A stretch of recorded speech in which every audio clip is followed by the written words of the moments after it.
Hello,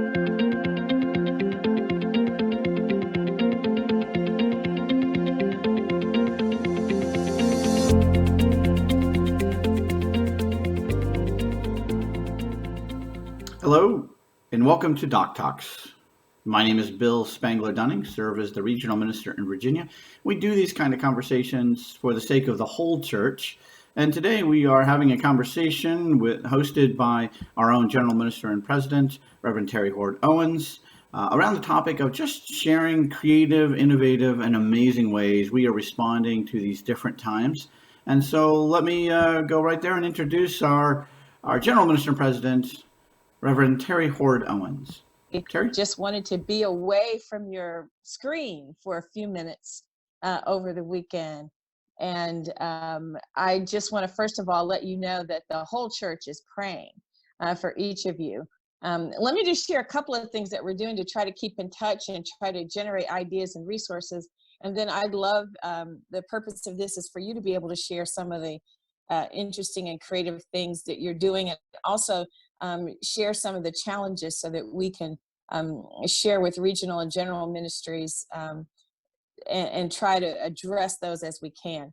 The College of Regional Ministers is meeting weekly. We had a wonderful conversation last Monday. We'll be talking again this afternoon. I know that all of you have heard from your regional ministers for prayer support, resources for online worship, online giving. The general ministries, we've convened a general ministries COVID-19 task force. They are also meeting weekly. Many of them are still working on coordinating their responses with one another. You've probably, hopefully already heard that Disciples Church Extension Fund is allowing a automatic 2-month loan deferral for those of you whose congregations may have loans with church extension. That is just the first step that they are taking. Their board convened electronically last week to approve that. And as they develop other responses in their financial purview, then we'll certainly be communicating about that. Week of Compassion and Pension Fund will be working together to provide their salary continuation program, which is usually offered in a time of natural disaster, but any kind of disaster, they are working to make sure that they're coordinating and providing those should there be a situation where a pastor needs that kind of support from the church. So many of the programs that you know that the church has offered in times of natural disaster will still be available during this season. We just don't yet know the depth or breadth of this situation and how far it will go. We know that downstream from the economic instability, people are losing jobs as all sorts of restaurants and other retail establishments are closing. We were talking with Chalice Press, and some of their publishers were almost being shut down, the printing houses that do the printing. So this is having a wide effect. So Week of Compassion and Pension Fund will continue to offer both the salary continuation and the ministerial relief assistance that they have traditionally provided. Week of Compassion and NBA are working together to coordinate a grant program. NBA is looking at all the various community mission partners that it has and trying to see how they might be able to offer grants to keep a lot of these social services going. Food banks, community gardens, children's care homes, and other residential facilities that are partners with MBA. Everyone's looking out for that sector in particular because there will be increased need for people to use a wide range of community and social services. They are not yet ready to announce the formal grant program, but they're working on that. And as soon as they announce, we'll be getting that information out to you. There is a webpage on disciples.org that has everything from worship services, resources to information that I just shared. And as the general ministries get their plans together, they have to think through resources and how they're going to administer. But they are literally meeting night and day to get some more information together about available resources for response. So just know that your regional ministers and the general ministries are all thinking through what can be done. DHM has posted resources from multi-generational ministries for working with children and seniors, and all of that information is also on the website. So I just wanted to say that to assure you that everyone is really working hard together and trying to assess what are the needs, what are we hearing from congregations. We held a prayer call. I held a prayer call on Friday evening. We're going to do another one Friday afternoon, just to allow clergy a time to check in and just to be prayed for. All of you are doing so much, clergy and laity, to respond to the needs of your communities. And I want to be available just to be what I can be to you, if only offering prayer, but also marshaling all the resources of our church to be ready to respond as you need. So with that, maybe we'll just open it up and let you share what you're doing that you think may be helpful. Share what you need, what you'd like to see from the church. We don't have unlimited resources, but I assure you we are marshaling all that we have in this difficult moment. So if you'd like to share something with the group, and remember, for the whole church, just raise your hand or wave or do a dance. Olivia, go ahead. I was dancing. I was rocking it out. Hi, everybody. As a verbal learner, I just want to share with you, because I know there is a lot for all of us coming in so many different readable ways. So I really appreciate these meetings. I do want to let you know, because I think the most helpful resource we are currently working on, and that will be completed after this afternoon's meeting, is updates to safety issues with having meetings like this with those under 18. While we already had virtual safety and social media, I've been spending this last week talking with the insurance board and gathering other information and updating them. So that will be put together and finished up soon. I divided it in a way that it's just best practices, best practices for parents, best practices for churches, best practices for those who are under 18, because it could go a lot of different directions. I do want to let you know that Randy Cuss has been working with Outdoor Ministries, and they are also meeting in just this afternoon to make sure that as we move into camping season, that there's support for those involved in that ministry. Worship and Wonder Stories, Children Worship and Wonder Stories for the Lenten season have all been put online on YouTube. So if you do not have somebody who shares those, or you do not have somebody who's connecting, and I know we're also gathering other people who are sharing those, but those are there. We are also gathering so many creative, amazing humans who just exhaust me as I open up things, but we're gathering several together to put together virtual Easter options in a way that's not overwhelming, but especially for our solo pastors and those who don't have that multi-staff, but still want to reach their families in real ways. We're putting together a virtual Easter and Holy Week option, and trying to pull our resources together for that. Following that, the other thing is there is a group that's been put together. We have many graduating seniors who their families are really mourning during this time. So we do plan after Easter to put a resource together of how we as the church can respond faithfully to those families and those seniors during that time of transition. So we have a meeting today just like this at 2:30 for the leaders of those groups, or any leaders, as we continue forward. And we are hosting online daily virtual meetings for your teenagers and your families. And that list is all on our website, and it's connected to the information from the general minister and president. But those are some of the resources that were reflected that we need, and we're here to help you respond. And I just want to make sure you're aware. Thank you very much. Others, raise your hand. I know some of you are doing some creative stuff in the congregation. What happened, what worked, what didn't work, concerns you have. Raise your hand. Real quick, Bill, I just want to interject that Bruce Barkauer today is doing a webinar on how to set up online giving in your church. There are links to several different services, and there's an FAQ that's going to go up soon. So this is one of the sort of unspoken fears that we have if we're not gathering. We still need people to continue stewards and faithful give work that we need to be able. So I know a lot of people have, been hesitant about using some of these services because there are some transaction fees, et cetera. But in this season, I think a lot of people are exploring those, and many of you may already be doing that, but check disciples.org or the Center for Faith and Giving. The link is there for that webinar, which is, I think, sometime this afternoon. But there's a lot of information that we have out on disciples.org about how to do that. I've been trying to, because some of us are afraid to talk about, we need to be encouraging one another, particularly when there will be people impacted who simply won't be in a position to continue to give, to be sure that we express our solidarity and faithfulness as a people by continuing to give to our congregations.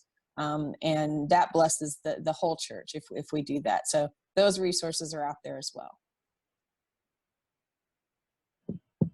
Gotta love church. It's wonderful. Ken, go ahead. Open up your mic and share away.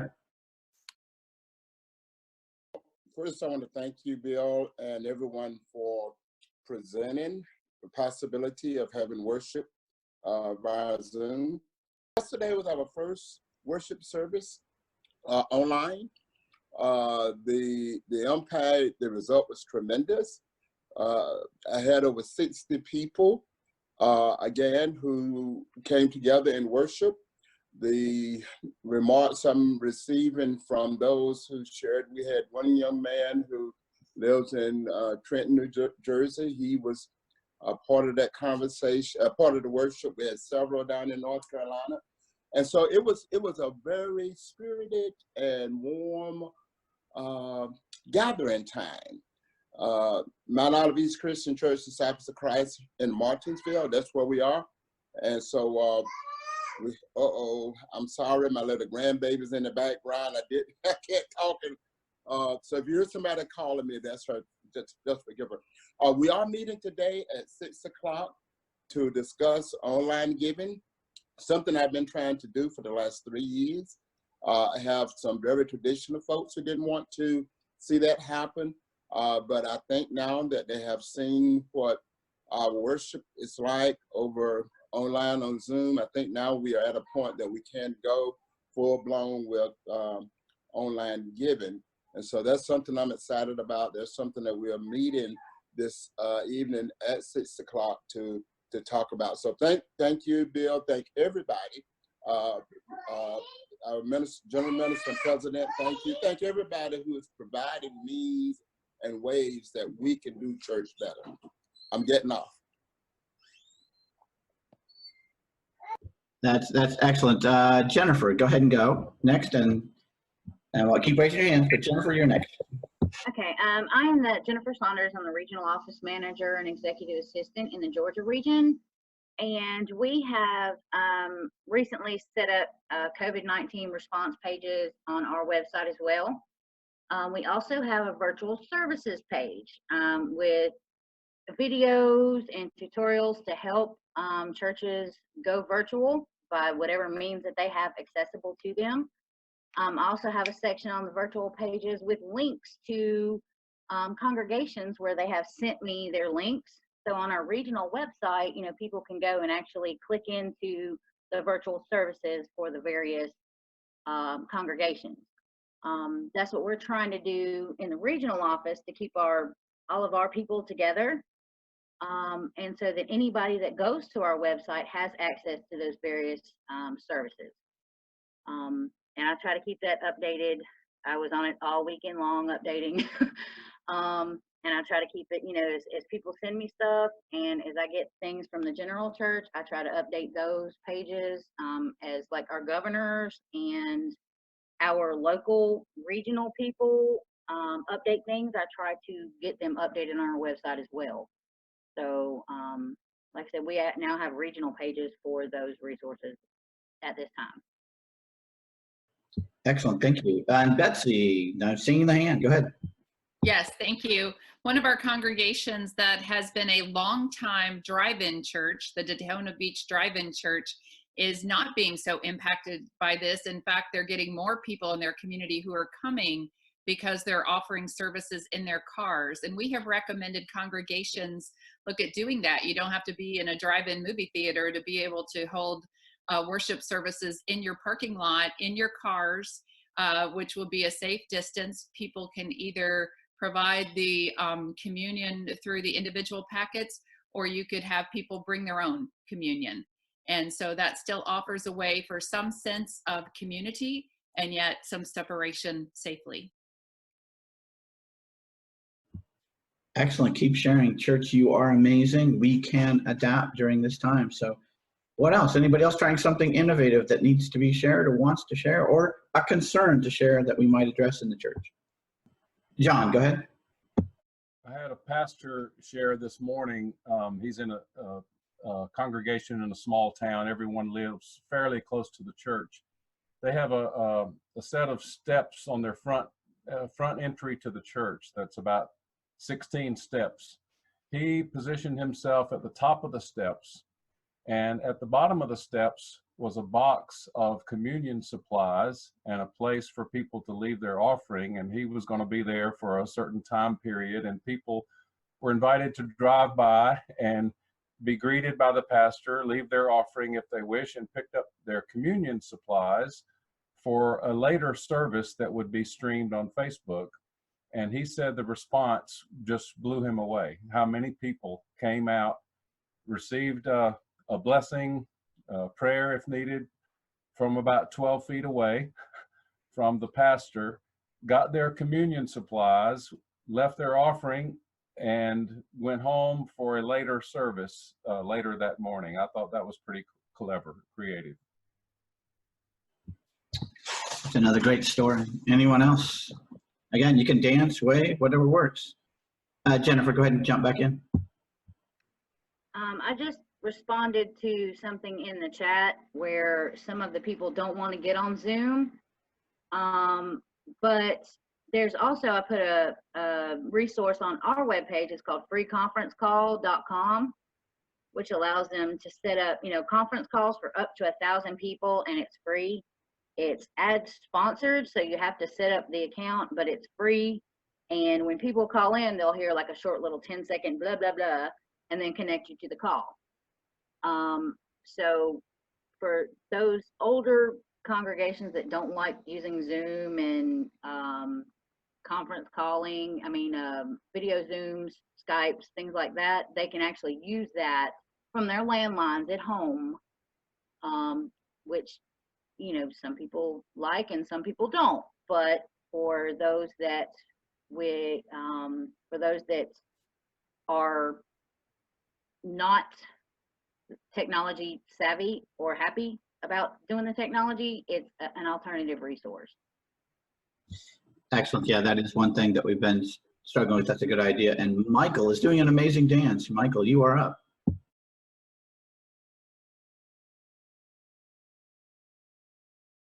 Hey, there we go. Now I should be there. Just wanted to say on Wednesday or Thursday of this week, I'll be receiving my low power FM transmitter. They were talking about drive-in church that I'm going to experiment with here in my neighborhood and probably bug my neighbors. But if that works, we'll be offering that as a way for some of our churches that have larger parking lots, rather than blaring worship out into the neighborhood. They should be able to use this little low power FM transmitter to have people get together in the church parking lot in their cars to be able to broadcast worship over the car radio like you would at the old drive-in theater. So that's what we're going to experiment with here in Oklahoma, primarily trying to help people think about more creative ways to do Easter Sunday for those who feel like they need to be together, those separated. Just wanted to lift that up.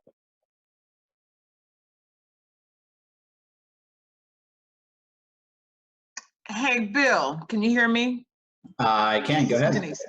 So I watched maybe 7 of our worship services, and I noticed only one actually had a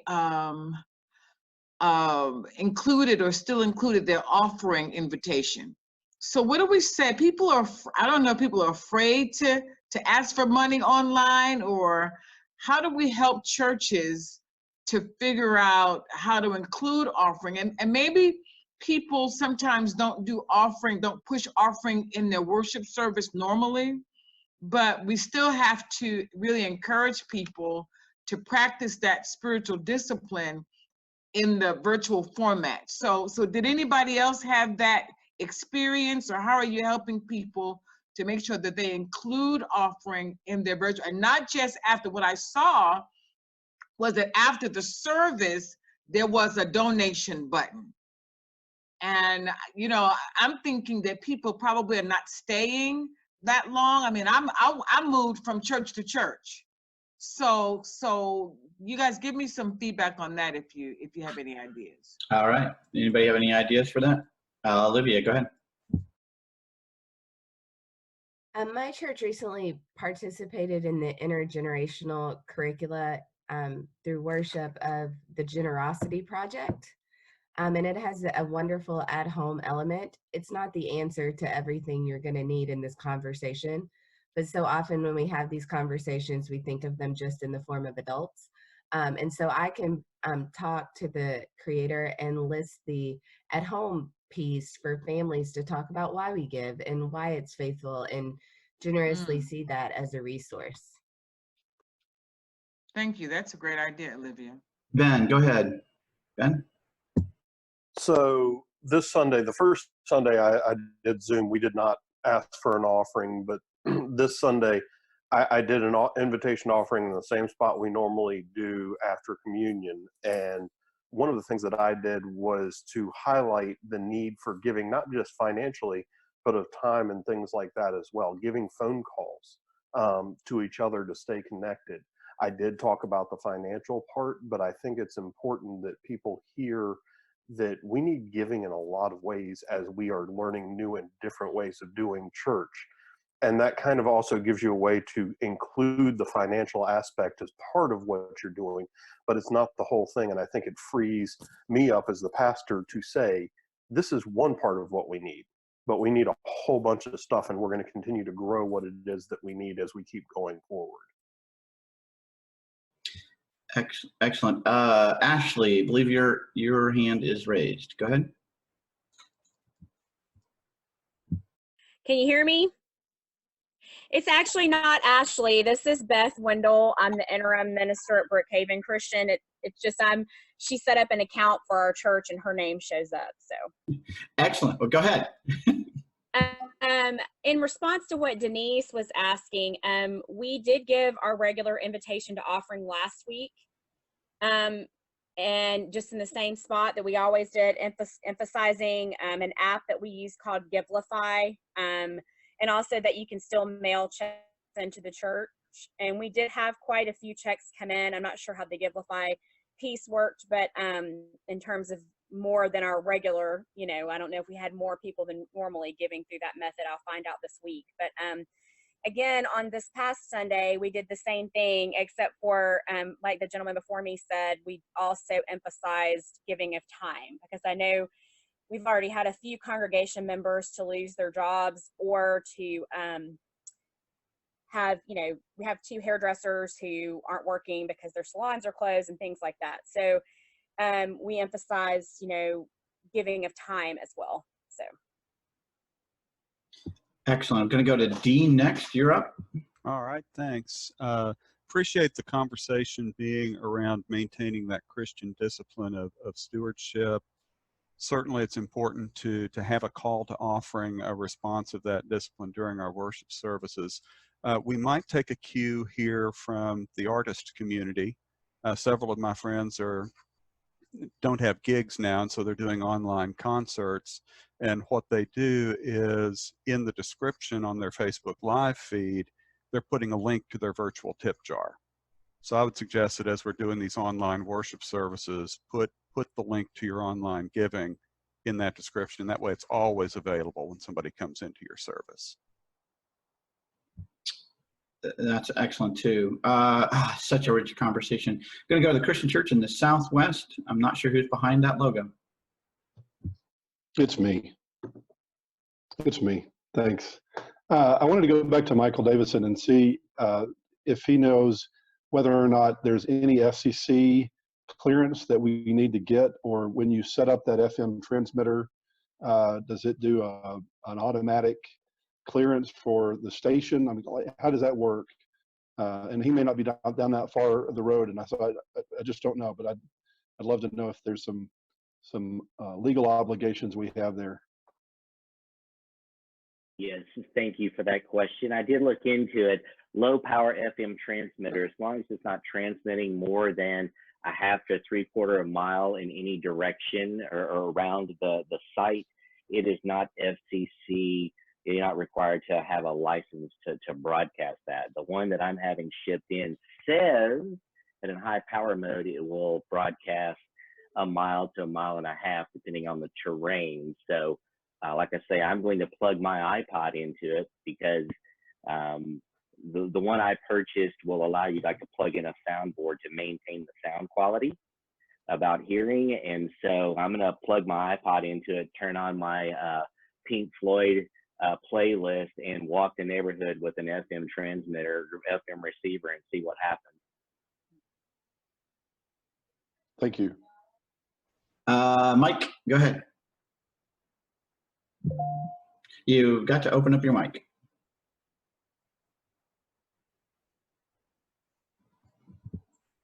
I thought the space bar would do it, but it didn't. A couple of questions for call-in people that I've had asked, and I don't have definitive answers yet. If someone is calling in from a cell phone, but has limited amount of data, how much can they listen before it's going to burn their data? And the second part of that question is, if they call in from a landline, since all the numbers of calling are long distance from my area, are they going to be charged long distance calls? Someone have an answer to that? I'll take a run at an answer. As far as data goes, if you're calling in to the phone number as opposed to using the Zoom meeting, it will not use any data because it's a phone call. And with most cell phone plans, you have unlimited calling. As far as the long distance, yes, it is a long distance number that you're calling into. Zoom has increased the number of numbers, but I don't think that there are any that are local to at least the Virginia region. I don't know about other regions, but I'm almost certain you will get charged for long distance if you don't have unlimited long distance as part of your phone calling plan. I'm going to go to Sandy out in Northern Lights region. I was just going to say the same thing about the 800 number. My understanding with Zoom is that you can add on a toll-free calling option, but it looks pretty expensive to me. I think the assumption is that you'll be able to have free long distance to be able to call in. So I'm just echoing that. Yeah, appreciate the information. It was just a wild idea floating around. Thanks. Excellent. Again, please, if I haven't called on you, haven't seen you yet, please do a dance, raise your hand, go down to the bottom and click. I want to make sure all the stories and sharings are held. I'm going to share it here. Melissa, I see your hand raised. Go ahead. I am the associate pastor at the Drive-In Christian Church in Florida.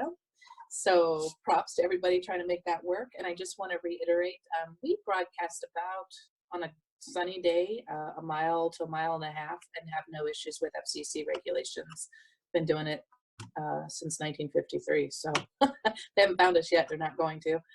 And also, as far as giving goes, I have been stressing on our social media pages that obviously we've seen an increase in attendance for people that can't get to their regular services. And so we are encouraging people to continue supporting financially and tithing and giving to their home church, even if they are worshiping with us online, and promoting options to give online and by mail as well, as much as possible to keep those going. So thank you. Excellent. Others who have something to share? Again, raise your hand so I can see you either electronically or, again, on screen. Jay Hartley, you're up. Thank you, Bill. Two things. One is I just want to lift up that as a regional minister, it was kind of fun yesterday. I attended 8 different worship services in the morning. I heard several sermons from several of my pastors, and so in the midst of the chaos, there are some blessings, and that was one of them. And so much of the conversation this last week has focused on practicals. How do we do online giving? How do we do Zoom worship or Facebook Live or YouTube worship? And we had congregations doing all of those. I've been wondering what theological questions anybody's being asked in church. I have not heard too much about it, but things like, is God causing it? We do have some churches that are saying, well, we're going to meet anyway because, if we don't meet, then it shows that we don't have faith, and we have faith that God will protect us. And it made me think, wow, there's a big opportunity for us to have a real disciple-ish theological conversation about the nature of God's power, how God works with the world, what faith means. And at some level, we live in such a death-denying culture that it's like it's this bad thing, and like it shouldn't exist. But it does exist in coming to terms, honestly, with what does life mean, given that we all have a terminal condition. What does faith mean in that light? And so I've been, wondering what kind of conversations people are having. 2, I've been thinking it might be an incredible time for us to have, and I haven't figured out exactly how to do it, but I've thought about getting together 4 or 5 pastors in Arizona and doing a Zoom conversation and recording it and sending it out to churches as a Bible study starter that they could show, 10 or 15 minutes of that, followed by them having a group discussion in their congregation. So I'm wondering what questions people are having, and whether anybody would like to join me in having a Zoom theological conversation like that could be used as either a group Bible study or a starter for that. Jay, I'm going to respond in general, I guess, for me, because I wanted to get in there that one of my most powerful moments on Sunday morning was I was able to attend several worship services virtually, but I was able to attend a Sunday school class that, one, people who I haven't been able to see there for a long time because they work or differing things, or they moved away, they were able to join in the class. And some of these people were highly resistant against the technology, didn't believe that we could have a conversation of depth using this technology. And by the time it finished an hour later, they just didn't want to leave the room. It was clear that in these moments, these kind of conversations can happen, and are moving us to even widen those conversations from just our local congregation to regional to whole church. I think it's opening us up to the kind of conversations that you're asking for beyond even our local area. I think that these could be really helpful. Okay. Anybody want to respond directly to Jay on that at this point in time? Or you can, of course, contact him directly. Hey, Bill, this is Terri. Jay, I think that's a great idea. The governance committee of the general board has a couple of sub-teams. One is what we're calling the Covenant Education Committee. We're packaging the conversations and presentations that we had at general board about what it means to be a covenant church, and plan to ship those out and make them available, both the videos from Bill Lee and Dr. Casey Sigmund, along with some study guides, and make those available for post-Easter gathering. And in our conversation, we're like, it's even more relevant than ever before, what it means to be church when we can't physically gather. So I'd love to be part of those conversations. I think it would be great to develop some resources for people to facilitate those kinds of conversations across the church.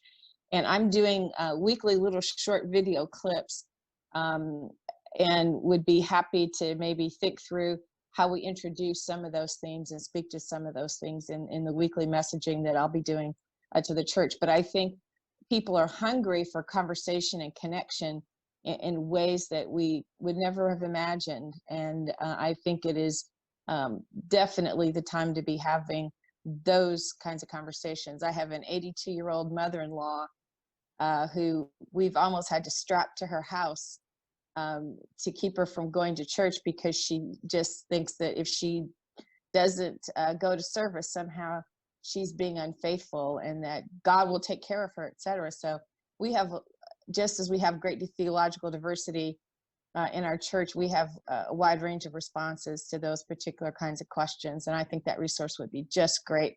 Be happy to work with you on it and find others who'd be willing to contribute and help shape it.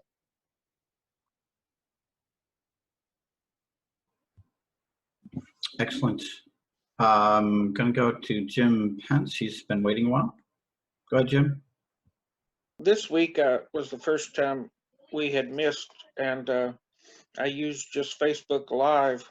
And I think for our people, a smaller, older church, that's going to be effective, and also had more responses from other churches in the area that said it was good and everything. But this week I'm trying to set up the Zoom for a Thursday morning prayer meeting with the people in the church and the community that I will be inviting. I think we're going to try to use it that way, perhaps even beyond this crisis. Excellent. Thank you. Thank you. Thank you. Thank you. Yeah, Betsy. Yeah, I see your hand. Thank you. I have a question regarding the balance of being protecting of all people and protecting of individuals as regards HIPAA laws. I have 2 congregations right now that I know of individuals who are being tested, and others that could be impacted if they have come in contact with those persons. So how much do we share and not share? And I'm assuming we do not share names of who has that within a congregation or is being tested. Once there are confirmed cases, I would assume we would be able to say there are confirmed cases in XYZ congregations.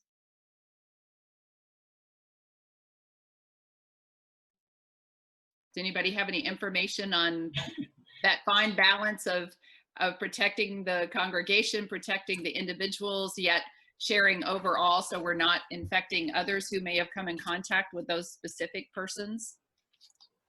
Does anybody have an expertise in that? I mean, what I keep doing is go ahead, Terry. I was going to say, Week of Compassion is maintaining, as we find out that we have congregations with confirmed cases, they're tracking that, not names of people, and they're certainly not publishing it. They're simply tracking it so that they can get resources and work to support. We might be able to see if they have some expertise, reach out to Caroline and see if there's any guidance they can provide about that. Because they're working with HIPAA and Church World Service and other World Health Organizations who might have some information. So I'll forward that question on to them. Thank you. And we're also putting together a spreadsheet now. Obviously, this is going to continue to grow for a while. And so we're putting together a spreadsheet of all of our congregations and clergy and begin to document what we find out along that way, that information.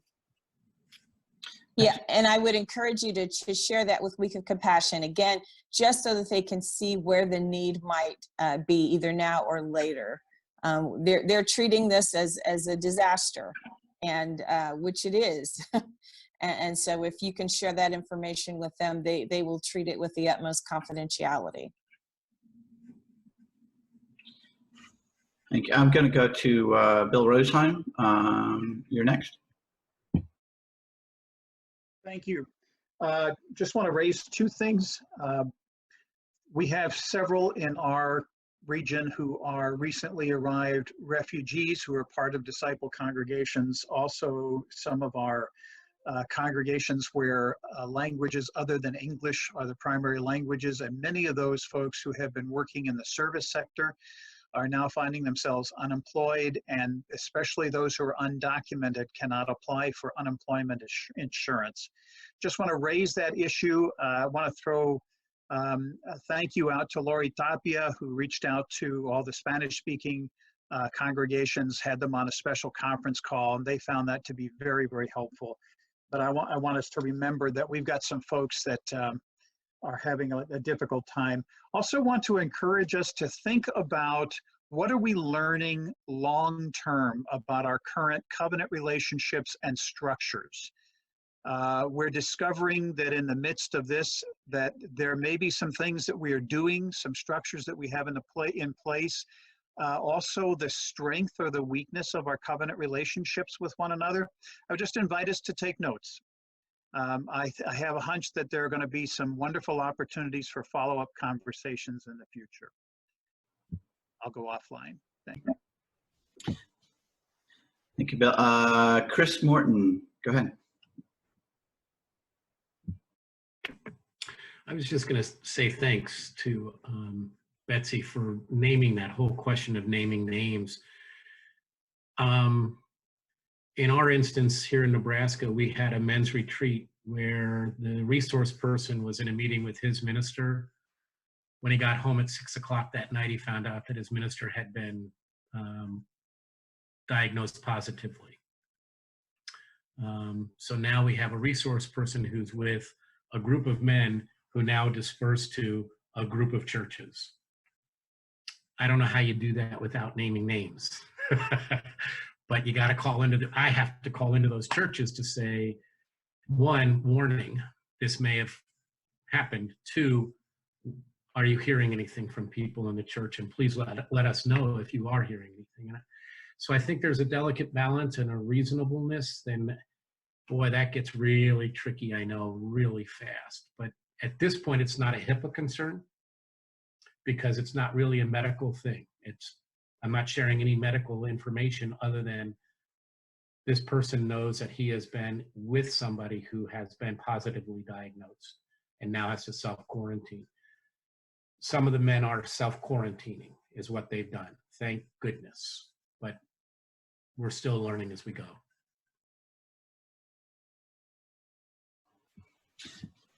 Excellent. Again, don't have answers to all the questions, but it's great to share them, and somehow we will come across that we are the body of Christ, and together we are stronger. I'm going to go to Elizabeth, I believe. Hi, I'm Elizabeth. I'm at First Christian Church, Rensselaer, Indiana. And we've been live streaming for about a year and a half. And I just thought that I would let people know we are an older congregation. We've got some younger people too, but a lot of I had close to regular attendance yesterday. Our older people were used to us doing this. I've gotten some members who used to go here, who've moved away, who've rejoined and watched us live. So they're actually calling and wanting to learn how to connect online. So that is encouraging. But my real question is about funerals. Have you all heard anything from your funeral directors? One of our members is a funeral home director and have been for generations. They are meeting with my husband, who is an IT person, he's gonna, I think, start looking at doing live streaming of funerals. Has anybody else heard or known anything about that? And I'll sign off. Any experts on that?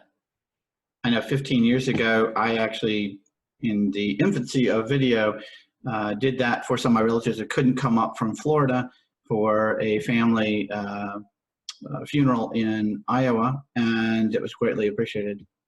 These kind of times are pushing us to consider these options. Anyone had any experience with that so far? Actually, Bill, I have. Hi, everyone. I'm Richard Williams. I am on regional staff in Georgia, and I'm also the senior minister at First Christian Church in Lawrenceville. We had a graveside experience on Tuesday. The Friday previous, we were going to meet no more than 10 people in the funeral home. but by maybe that Monday, all funeral homes in Georgia basically said we won't have any funerals, but we will have graveside services.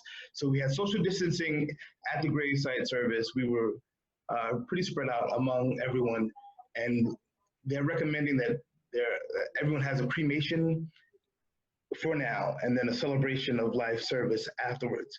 You can do that virtually, or you can wait until the restrictions are free and we can all gather together. So our person, they chose to have the funeral, so we did the graveside service. But we also had another death last week. They've been cremated, and they're going to wait until this blows over for us to have a celebration of life service. Again, it's so beautiful. Thank you for sharing. Other questions, concerns, celebrations, creativeness? This is the time to share it. Adam, go ahead. Yeah, I'm actually finding that during this time, a lot of the conversations around the technology have gotten a whole lot easier. In fact, I have people coming to me with these innovative ideas that I pitched 4 years ago when I started at the church. And now there's hardly any discussion. We held our first board meeting via conference. We used the Google Hangouts Meet rather than Zoom because that's what we have for free. And the board loved it. And they're like, why don't we just make this our regular practice for board meetings rather than staying after church? So, and also, online giving. I said, we really need something for that. And the first time I pitched it, it was like, oh, no. We'll never need that. Everyone that wants to give, they're here. They're putting their checks in, and now they're like, why didn't we set that up a long time ago? This would be so handy. Yes, sometimes we do come to new conclusions. I also found, and I know a lot of people in our Facebook groups and all that are saying the same thing. People who have fallen away from the church for various reasons are connecting with us in the online setting. I have one individual who had left the church because of life decisions and fear of judgment from the congregation, who is now willing to engage with the congregation virtually, even though they're not comfortable walking through the doors. Yeah, that's another story I'm hearing across the church as well. Doing it new way, being forced into this new way, is actually opening up doors. Maybe doors we didn't even need to be needed, that we knew needed to be open. There we go. Other sharings. We've got just a few minutes left. Hey, Any Bill, other? Go ahead. Let me ask a question. How do we, the church can adjust fairly quickly, and we can end up becoming a church not hiding behind four walls, but hiding behind the virtual walls. So how do we still come out of our doors and serve? And I don't know what that answer is, whether it's, when you're at Walmart, pass out cards telling people that, God is still in control, or whether that is, telling our members, this is the script that you say to people wherever you are, because we still have to get out. But we have to not become comfortable again inside this virtual experience and assume that we're only called to those who are on our membership rolls. This is an hour that we can't miss, and we just have to figure out what God is calling us to do differently besides virtual experience. Yep, Sandy has at least a comment. Well, yeah, just to follow up on that, and thank you. One way might be to highlight ways our congregations are continuing their ministries in their communities. For instance, one of our congregations that has been doing, they've been doing daily lunch and dinners 6 days a week in their community for a while. They're now doing just takeout, and people are coming by to pick up meals. And I know others that have regularly supported their food banks are setting aside hours for time for people to come drop off food to the food banks, and then they'll take it in. So maybe we can lift up together ways that our congregations are continuing their ministries.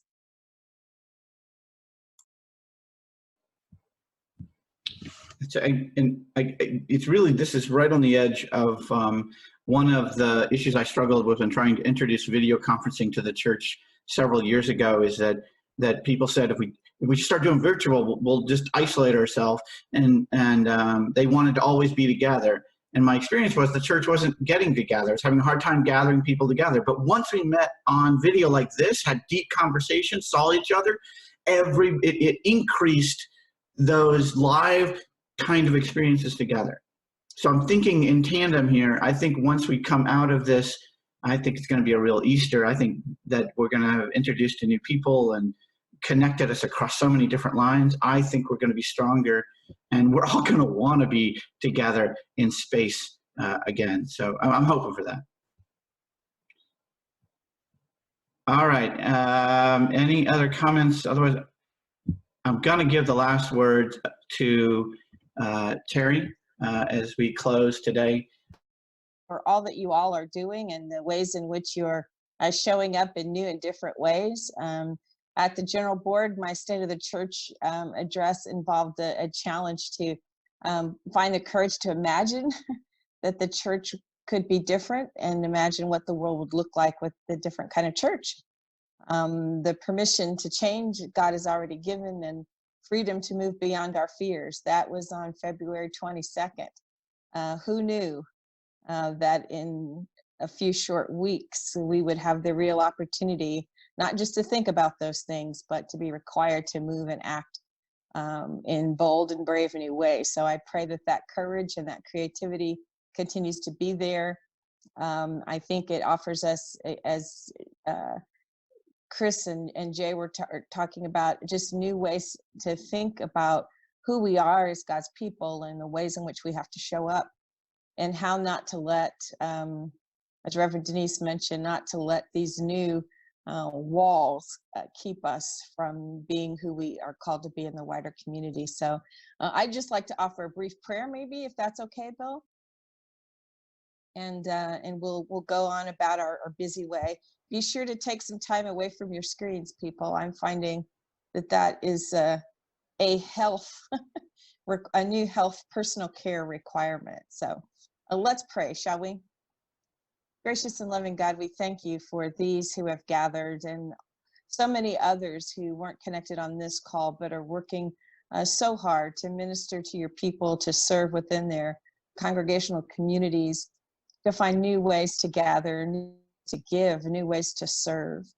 God, help us continue to have the courage to imagine big and bold things for you, to imagine each and every day as the world is shifting and changing, how you will call us to respond, so that the message of the gospel is still clear, that your love is still shared beyond even virtual walls of our church. Continue to help us reflect the love of Jesus Christ in all we say and do.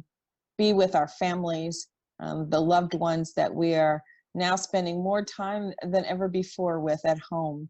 Continue to allow us to feel your presence and your spirit no matter how we gather, and continue to give our bodies and minds peace and rest as we respond to an ever-growing season of demands. God, we love you, we thank you, and we pray that we will remain open to the opportunities that this season brings. You are speaking. Let us hear you. Make us obedient to your voice. It's in the name of Jesus that we pray. Amen.